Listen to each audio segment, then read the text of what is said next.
Tiens, Pascal, je vous invite à rester si vous avez une minute. Eugénie Bastier va nous parler ce matin, bonjour Eugénie, d'une étude qui vient de paraître émanant de la prestigieuse université américaine, le MIT, à propos de ChatGPT. Je ne sais pas si vous l'utilisez, Pascal, mais les résultats peut-être vous intéressent et peut-être vous inquiéter, Eugénie.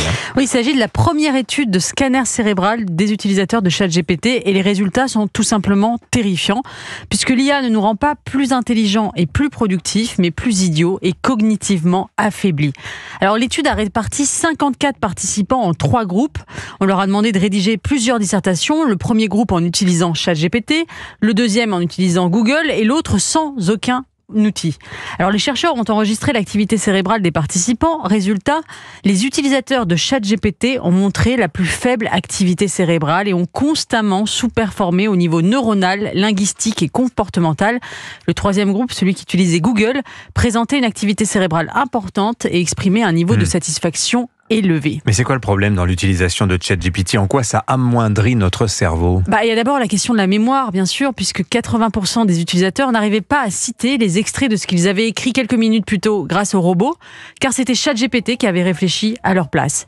La perte de motivation ensuite. Au fil des mois, les participants sont devenus de plus en plus passifs, finissant souvent par se contenter de copier-coller les réponses de ChatGPT. La faiblesse des contenus ensuite.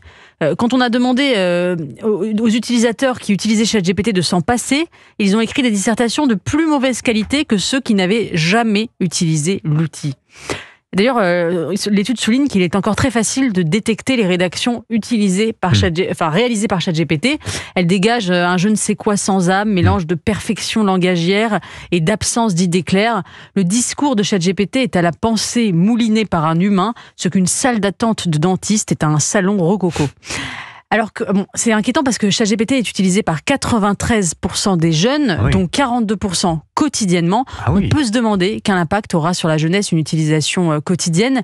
Est-ce que l'homme augmenté sera un homme diminué? Est-ce que l'IA générative va nous rendre dégénérés? Est-ce que c'est pas un peu alarmiste tout de même ce discours, Eugénie Bastier? Après tout, c'est tout de même une formidable technologie à laquelle on nous dit qu'il faut former le plus grand nombre. Vous savez, j'ai l'impression qu'on est avec l'IA comme avec les écrans il y a 10 ans. Souvenez-vous, quand certains alertaient sur la nocivité des écrans sur la jeunesse, on leur répondait qu'ils étaient des ringards réactionnaires qui ne comprenaient rien au progrès. Le ministère de l'Éducation distribue alors des tablettes dans toutes les écoles. Aujourd'hui, ce même ministère veut interdire les smartphones. On entend les mêmes discours aujourd'hui sur l'IA. Il faudrait à tout prix l'introduire à l'école pour apprendre aux jeunes à se former à ces technologies d'avenir.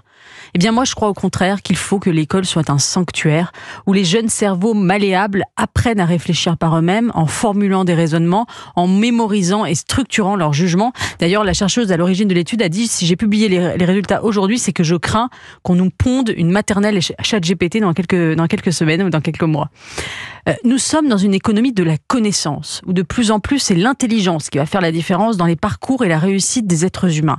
Et dans cette course, les gagnants ne seront pas ceux qui ont été biberonnés à ChatGPT dès l'enfance, mais au contraire ceux qui auront été préservés des écrans pour pouvoir développer un cerveau mature, capable de discerner, de faire des choix, d'exercer l'esprit critique, en s'aidant peut-être, pourquoi pas, de la machine. Signature Europe 1, Eugénie Bastier. Merci beaucoup, Eugénie.